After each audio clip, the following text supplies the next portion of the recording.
பக்தர்கள் மௌனத்தை ஒரு விரதமாக மேற்கொள்வதை பகவான் ஊக்குவித்ததில்லை. இரண்டாம் உலகப் போரின் போது மேஜர் சாத்விக் பிறர் தன்னை அனாவசியமாக பேச்சுக்கு இழுப்பதை தவிர்ப்பதற்காக அவர் மௌனம் மேற்கொள்ள தீர்மானித்து பகவானிடம் அனுமதி வேண்டினார்.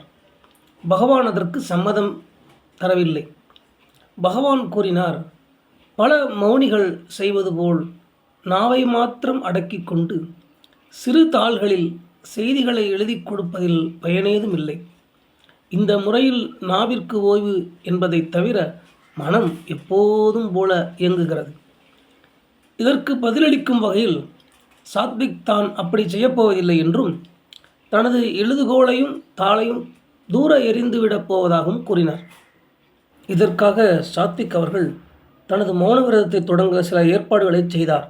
முதலில் வேலையாட்களை அழைக்க தனது அறையிலிருந்து சமையல் கூடத்திற்கு ஒரு காலிங் பெல்லை பொருத்தினார். அன்று இரவு உணவிற்கு பின் சாத்விக் பகவானை தரிசன ஹாலில் சந்தித்தார். அப்போது ஒரு அடியார் சாத்விக்கின் செய்திருக்கும் ஏற்பாட்டை பற்றி பகவானிடம் கூறினார். இதற்கு பகவான் ஒப்புதல் அளிக்கவில்லை. பகவான் கூறினார், ஒருவர் அதிகம் பேசாமலும் தேவைப்படும் போது மட்டும் பேசுவதும் மௌனம் மேற்கொள்வதை விட நல்லது.